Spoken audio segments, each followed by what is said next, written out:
She had been driving for 11 hours when the truck's rear axle gave out 3 kilometers past the Robson Creek turnoff, and the woman who climbed down from the cab into the October cold looked at the empty highway like she'd been expecting something to go wrong eventually.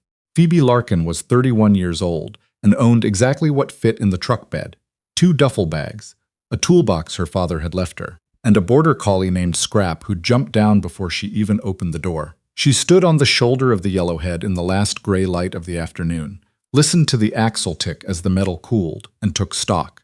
No cell signal. 40 kilometers to McBride, a mountain range turning purple in the west. She pulled her coat tighter and started walking. The farmstead appeared after 20 minutes. It sat back from the highway on a gravel road she might have missed if Scrap hadn't turned down at first. Nose working. The yard light was on. The barn was bigger than the house. There was a man splitting wood at the side of the property who stopped when he heard the dog. He was somewhere in his mid-40s, she guessed. Tall, with the particular kind of stillness that came from working outdoors alone for a long time. He set the maul down and looked at her without moving closer. "Truck broke down on the highway," she said. "I'm trying to get to McBride." He looked past her at the empty road, then back at her. She nodded. He picked the maul back up, set it against the block, and said, "Come in." His name was Leonard Fawkes. He told her that when she sat down at the kitchen table, and he put a kettle on without asking, which she noticed. His property was called Alder Ridge Farm, though no sign said so. She learned that later from Dutch, from the neighbor Dougal Hitch. She stopped herself. That was someone else's story. Leonard Fawkes ran cattle. He had 63 head on 700 acres in the Robson Valley, a property he'd operated alone for 9 years since his father died and his brother moved to Kelowna and didn't come back. He told her this not voluntarily, but because she asked, practically in the manner of someone who was going to be here a while and needed to understand the shape of things. That was the first night. She stayed 4 days while she waited for the axle part to come from Prince George. She slept in the spare room and earned her keep, which she did without being asked. The second morning, she'd found the fence line at the east pasture sagging in 2 places and had the wire re-tensioned by noon. Leonard came home from the upper field at lunch and stood at the fence line for a moment and didn't say anything. After supper on the 3rd night, he said, "Where were you headed?" She wrapped her hands around her coffee. "Vancouver," she said. "Job interview, office work." He didn't say anything for a while. Scrap was on the floor between them, watching the stove. "You know cattle," he said. "I grew up on a ranch in the Peace Country. He died 2 years ago." My father." Leonard nodded. He looked at the table. "I'm sorry," he said. And it sounded like he meant it in the specific way that people who've lost someone mean it, not the social way. On the 4th day, the part arrived. She drove to town, had the axle repaired, and came back to the farm to pick up the rest of her things and the dog. She stood in the yard and looked at the truck, looked at the highway visible through the gap in the tree line, looked at the fence she'd repaired, and the yard that was holding its shape and the mountains going white at the top. She went back to the door and knocked. Leonard answered. He looked at her with the same flat, measuring expression he'd had since the night she walked in from the road. "If you need help with the herd through the winter," she said, "I'll stay." He looked at her for a long moment. "What do you want for it?" "Room and board. Fair wage." He looked past her at the yard, at the fence, at the truck. "All right," he said. That was October. The months that followed had a shape to them that she understood and had missed without knowing she'd missed it. The rhythm of a working property in winter, the pre-dawn feeding, the stock checks, the fence work in whatever weather the valley delivered, which that year included a stretch in December where it didn't get above -20 for 8 days straight. She worked without complaint, not because she was performing toughness, but because she'd grown up in this kind of cold, and complaining about weather had always seemed to her like complaining about gravity. Leonard worked the same way. They moved around the property with the practical efficiency of 2 people who understood what needed doing and didn't need to discuss it at length. Sometimes she'd come back from the east field to find he'd already done the thing she was going to do next. Sometimes he'd come into the barn to find she'd fixed the thing he'd been meaning to fix for 2 weeks. He was quiet in the manner of someone who'd learned that talking required a reason. She was quiet in the manner of someone who'd learned that talking was sometimes used against you. They ate supper together most nights. The first few weeks it was functional silence. Two tired people eating food and then going to their separate corners. Then one night in November, he asked how her father had run his herd, and she told him, and 40 minutes went by before either of them noticed. She told him about the Peace Country, the rolling open country north of Fort St. John, the farm her father had homesteaded before she was born. The particular cold up there that was different from mountain cold, drier, more absolute, the kind that crystallized the air. She told him that after her father died, the bank had moved faster than she expected, and she'd had less time than she'd needed to grieve, because grief was a luxury that required some stability to afford. He listened without filling the silence when she stopped, which she noticed. She didn't ask him about the 9 years alone on this property. She could read enough of it in the way he moved through the rooms of the house, careful and habitual, a man whose routines had calcified in the absence of anyone to disrupt them. The chair he always sat in, the mug he always used, the way he still only ever cooked for one and left the pot on the stove so she could help herself, because he'd never learned to adjust that particular calculation. She learned to take a bowl without commenting on it. The trouble arrived on the second Friday of December. It came in the form of a letter from the regional district, which she saw sitting on the table when she came in from morning rounds. Leonard was reading it. His face had the look of a man receiving information he'd been expecting but had hoped wouldn't come. He put it down when she poured her coffee. She didn't ask. After a moment, he said, "They're claiming the access easement on the North Road runs through my property, not alongside it." She looked at him. "What does your title say?" "That the road allowance is registered at the east boundary." He tapped the letter. "This is saying the new survey puts the center line 40 meters west of where I've always understood the boundary to be." She picked up the letter. "Read it. Who surveyed it?" He said the name of a development company she'd seen on billboards between Jasper and Valemount, Pemberton Reach Land Group. They were the kind of company that bought parcels at the edge of growing recreation corridors and found ways to expand the parcels. She'd seen what they'd done to 2 ranching families north of Hinton. "Why do they want the North Road?" He was quiet for a moment. "There's a proposed subdivision on the Crown lease north of here. If the access road runs through my property instead of alongside it, they control the right-of-way. They can apply to widen it, eventually argue for rezoning of the corridor." She set the letter down. "This is not a survey error," she said. "No," he said. She looked at the letter again. The name at the bottom was a regional planner, an official letterhead. The tone was bureaucratic and mild. Nothing in it sounded like a threat, which was, she thought, exactly how these things were designed to sound. She asked him where his original title was. He went to the cabinet in the hallway and came back with a file folder, worn at the corners, the kind of folder that had been handled and handled again over years. He put it on the table. She opened it. The land title was clear. The boundary survey was from 1987, conducted when his father had first consolidated the property. The North Road allowance was unambiguously marked at the east edge of the parcel, not through it. She set it flat and looked at it for a while. Then she asked, "When did Pemberton Reach start acquiring land up here?" He thought about it, about 18 months ago. 2 properties sold in the Robson Valley last spring. Voluntarily, she looked at the mountains through the kitchen window, the particular tone of a winter morning, pewter and flat and still. "We need to respond to this formally before Christmas," she said.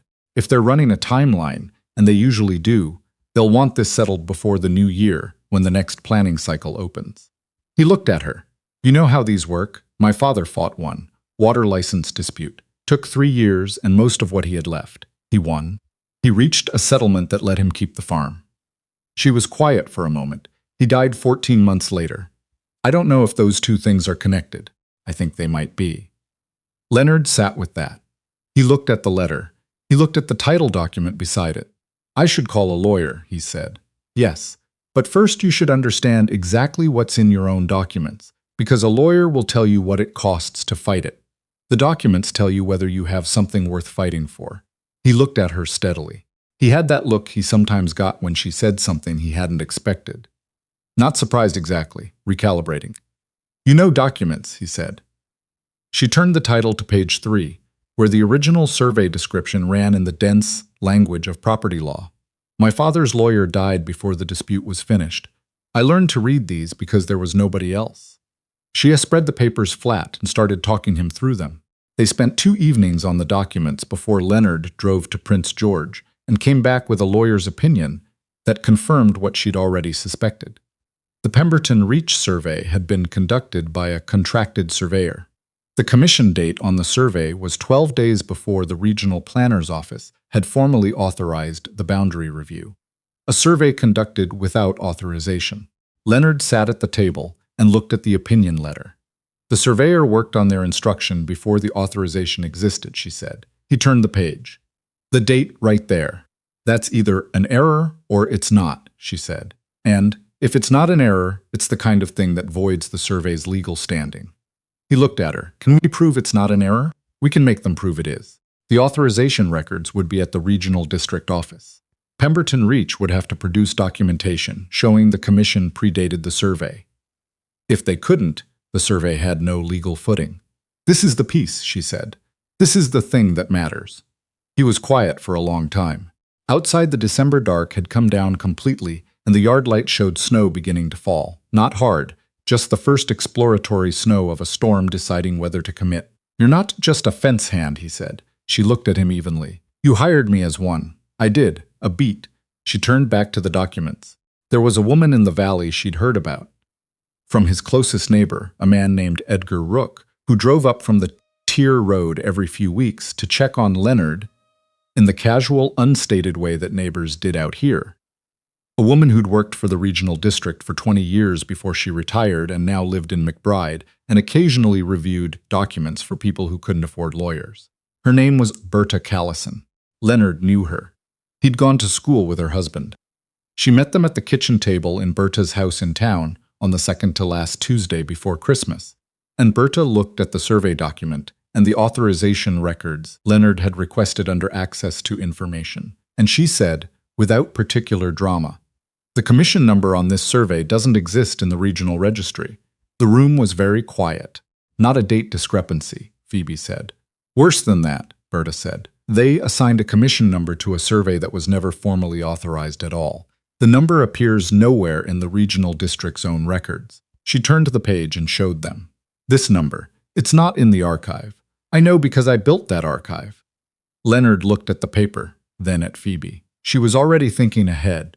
If the commission didn't exist, the survey was conducted fraudulently, which meant Pemberton Reach had submitted a fraudulent survey document to the regional district as the basis for a boundary review, which meant the regional planner who'd sent Leonard the letter had been working from a document that didn't have the authorization it claimed to have. Whether the planner knew that was a separate question. We need to file a formal challenge before the new year, Phoebe said. If they're running to a planning cycle deadline, we have. She looked at the letter again. The formal comment period ends January 6th. 3 weeks, Leonard said. Berta looked at both of them. I can help you draft a formal objection. I know the process, and I know the people. She looked at Phoebe specifically. Who are you? A ranch hand, Phoebe said. Berta looked at the way she'd laid out the documents, cross-referenced, annotated in pencil in the margins. She looked at Leonard. She didn't say anything else about it. They drove back to the farm in the dark. The snow from last night had hardened on the road, and Leonard drove without rushing, reading the surface the way she'd noticed. He read everything. Ahead, patiently, with the full weight of his attention. He'll know we've found it, she said. Pemberton Reach. When we file the challenge, they'll know we have the authorization records. He'll try to settle before it becomes a formal proceeding. Probably. She looked at the road ahead. Do you want to settle? He was quiet for long enough that she didn't push it. What I want, he said finally, is for the North Road to be where it's always been. That's what the documents say it is, she said. Then that's what we're filing. She looked at the dark valley opening around them as they came down off the pass, the river invisible below the embankment, the mountains suggesting themselves against the slightly lighter sky. She'd driven this road a handful of times now, and it was starting to have the quality of a road she knew, the place where the gravel got loose, the corner where the wind came off the lake. That was a different kind of knowing than she'd expected to accumulate here. The challenge was filed on December 22nd. Berta drafted it, and Phoebe reviewed it, and Leonard signed it, and it went to the regional district office by registered mail and by hand, copies to the regional planner, the district surveyor, and the ministry's land title office in Kamloops. 3 days later, on Christmas morning, a man Phoebe didn't recognize drove slowly past the farm on the North Road. He didn't stop. He drove past, turned at the junction, drove past again. Leonard watched him from the kitchen window. "He's counting the buildings," Leonard said. She came to stand beside him. Her coffee was still hot. "He's finding out what's here," she said. He drove past twice more before noon, then didn't come back. But she'd noted the make of the truck and the partial plate. And that afternoon, she wrote it down in the small notebook she'd started keeping since the survey letter arrived. Not because she knew what it would be useful for, because her father had always said that the person who writes things down is the person who remembers them correctly. Edgar Rook came by on the 27th. He was a compact man in his 60s, with a white mustache, and the particular bluntness of someone who'd lived too long in a small community to waste time on indirection.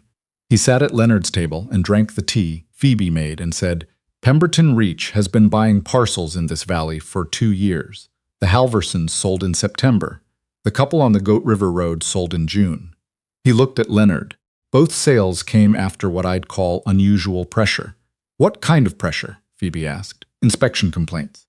Water quality flags that came back clean on retesting. One family had a building permit delayed for 11 months on renovation they'd already started." Leonard looked at the table. "She's already fighting the survey challenge," Edgar said. "Not about Phoebe, exactly, but at her. You know they won't stop there." "We filed before the new year," she said.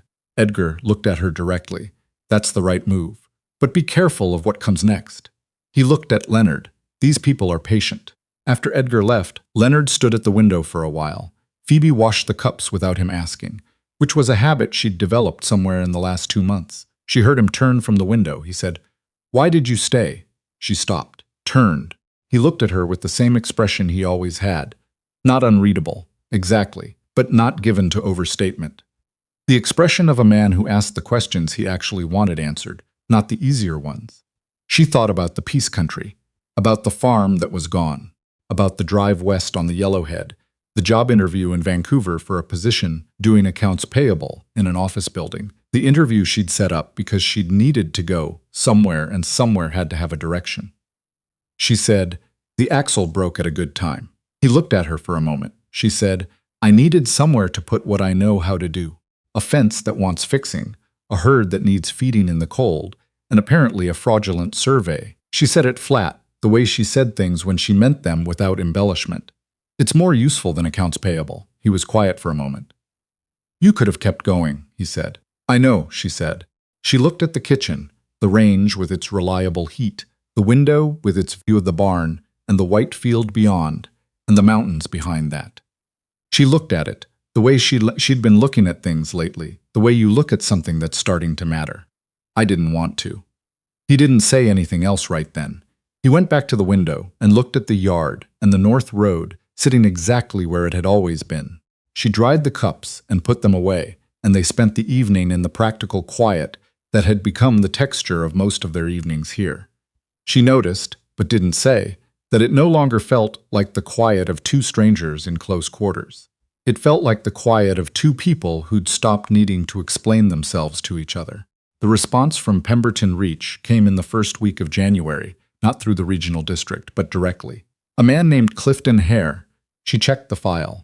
That name was already used. She pulled up the list in her mind again. The man's name was Stroud, Warren Stroud. He had a card that said Pemberton Reach Land Group, Senior Land Acquisitions, and he sat across from Leonard in the farm kitchen, with the practiced ease of someone who did this frequently and had learned that appearing reasonable cost nothing. She sat at the end of the table. Leonard hadn't asked her to be there. She'd come in from the barn, and he'd looked at her, and she'd sat down, and neither of them had acknowledged it as a decision. "We're aware of the challenge you've filed," Stroud said. "We think there may have been some miscommunication about the intent of the boundary review. We're not trying to disrupt your operations, Mr. Fawkes. We're looking for a solution that works for everyone.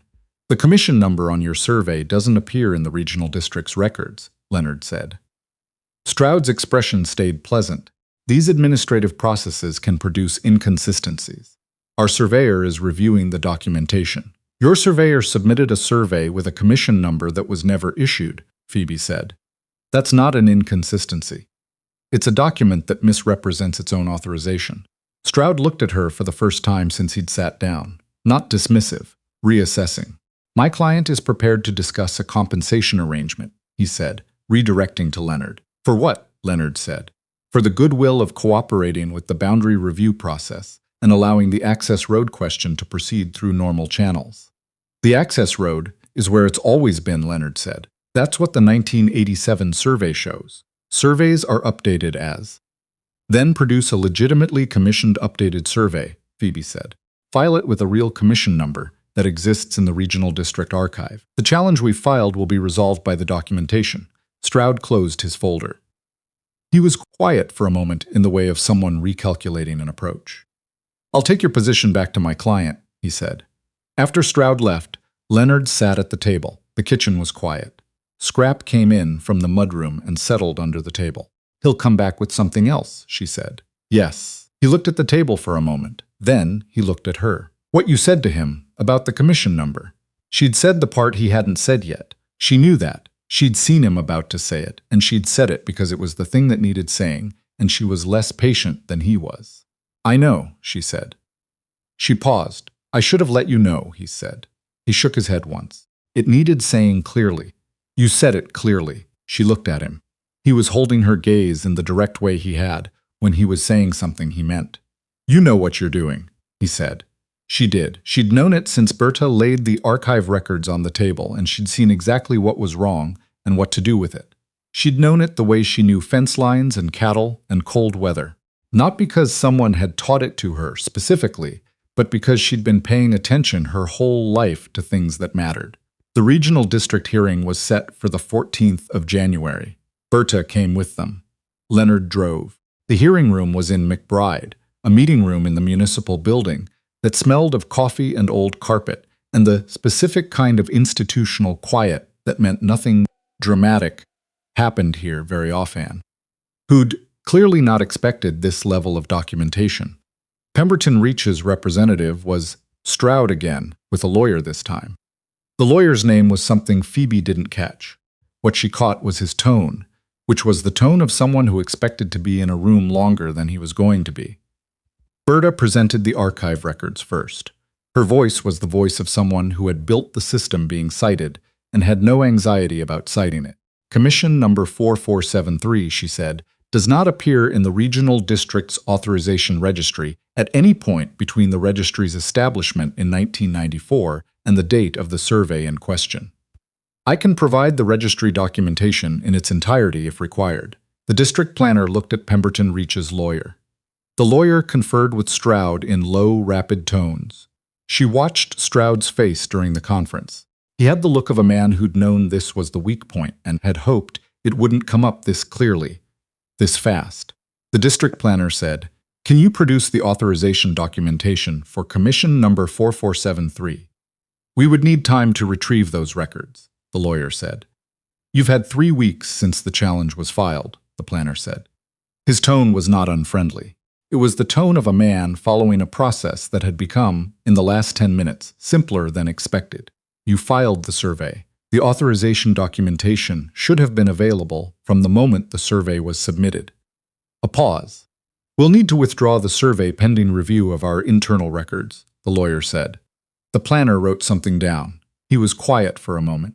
Then he said, "The boundary review is suspended pending resubmission of a properly authorized survey. The existing 1987 registered survey of the Fawkes property at Alder Ridge stands.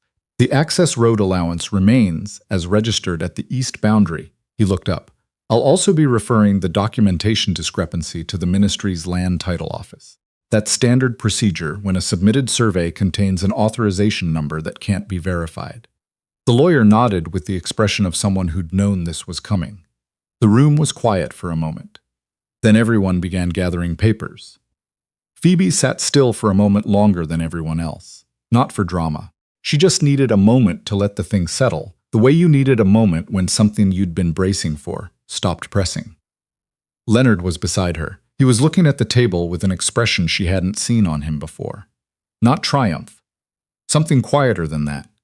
The expression of a man whose ground had been returned to him without ceremony, which was the right way to return it. Outside, the January air was sharp and clear. Berta shook Leonard's hand and said, Good documentation wins. It's not exciting, but it's true, he said. Thank you. And he meant it the specific way he meant things. Berta looked at Phoebe. She said, You did well in there. We did well, Phoebe said. Berta's mouth moved in a way that was almost a smile. She got in her car and drove. Stroud came out of the building as they were walking to the truck. He stopped a few feet away. He looked at Leonard, then at Phoebe. This isn't the end of it, he said. It is here, Leonard said. His voice had the quality of something that had been decided a long time ago and was just now being stated out loud. Stroud looked at him for a moment. Then he walked to his car. They drove home in the late afternoon light. The Robson Valley opened below them on the descent, the river catching what was left of the sun, the mountains on the north side already going to shadow. Leonard drove the way he always drove on this road. Full attention, no hurry. He'll try something else, she said. Not anxious, just honest. Maybe. He watched the road. Or he'll find an easier piece of ground somewhere else. His costs went up today. Edgar said these people calculate. She looked at the valley. He's right that they calculate. She thought about the two families in the valley who'd sold. The permits delayed, the water flags, the pressure applied in the specific ways you couldn't easily prove. Some people ran the calculation and found the cost too high. She didn't fault them for it. She'd come close enough to running a similar calculation herself. The Peace Country farm, the bank, the timeline that moved faster than grief. What you could say was that the calculation today had gone differently, that the fraudulent survey was in the regional district record now as something that had been challenged and withdrawn. That Pemberton Reach's approach was visible in a way it hadn't been before. That didn't make it impossible for them to try again, but it made it more expensive. Sometimes more expensive was enough. Edgar came by that evening. He always seemed to know when something had happened, which she'd stopped questioning. He sat at the table and listened to what they told him, and when they finished he was quiet for a moment. Then he said, The Halversons might want to know about the authorization records. Leonard looked at him. They sold under pressure, Edgar said.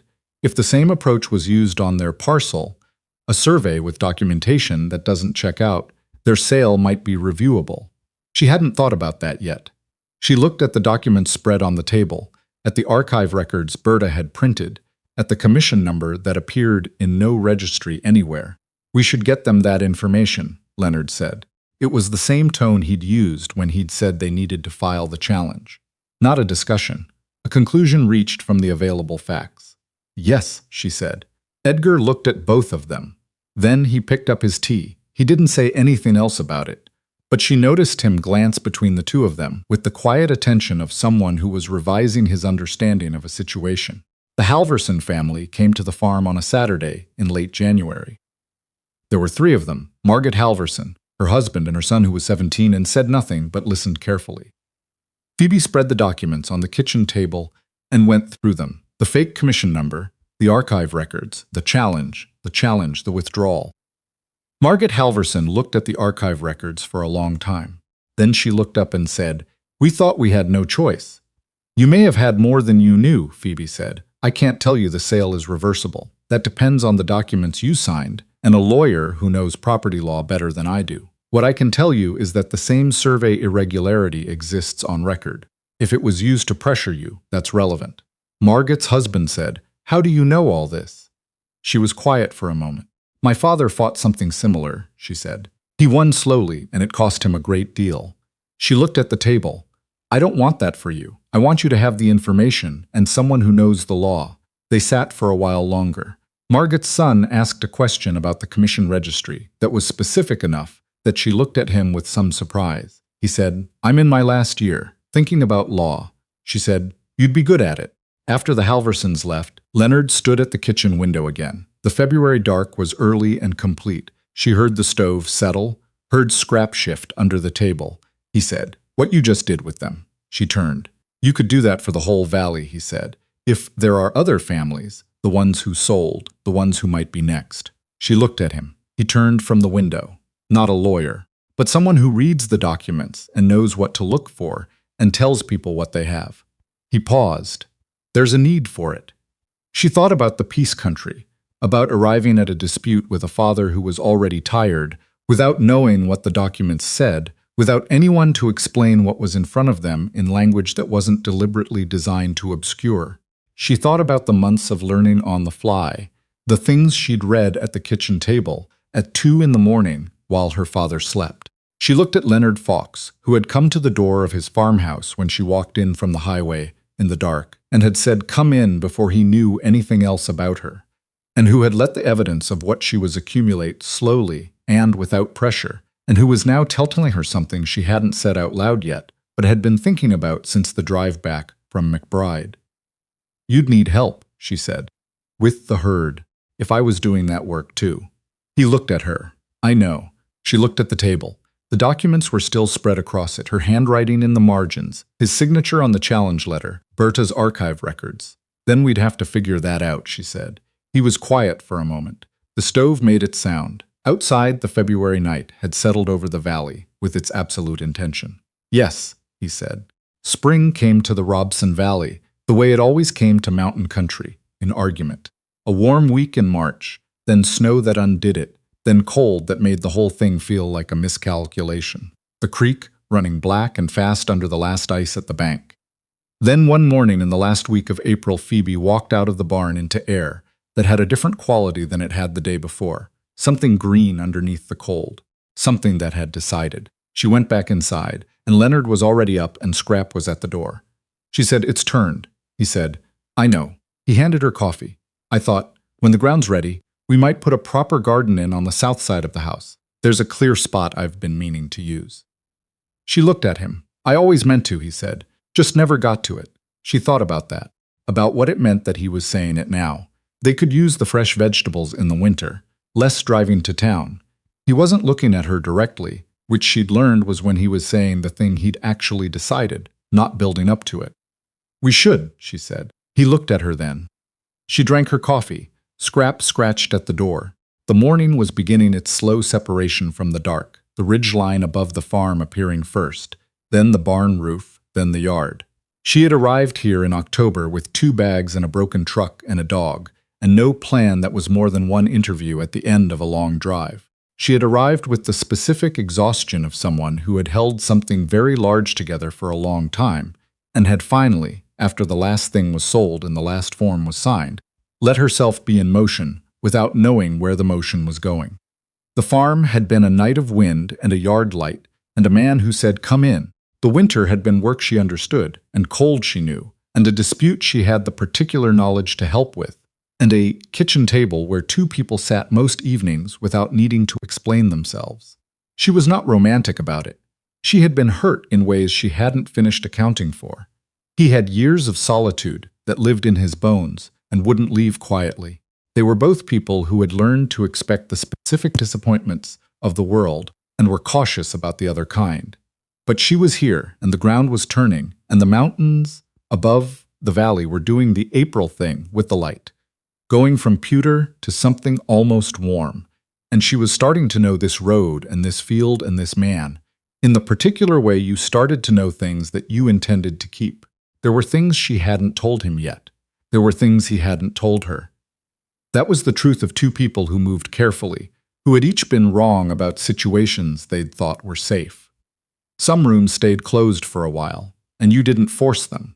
But she was standing in this kitchen with the light changing outside, and her coffee warm, and Scrap pushing at the door to start the morning. And the thought she had, not planned, not built toward, just present the way true things were present, was that she was not leaving. Not in the way she hadn't left before, waiting for an axle to be repaired, staying through the dispute, staying because there was work and she was needed, but in the way that was a decision, made quietly, the way she made most decisions that counted. She put her cup down and opened the door for the dog, and walked out into the April morning to start the work of the day. And the valley was there the way it had been every morning since October, wide and cold and real, and it looked, for the first time, like somewhere she'd chosen.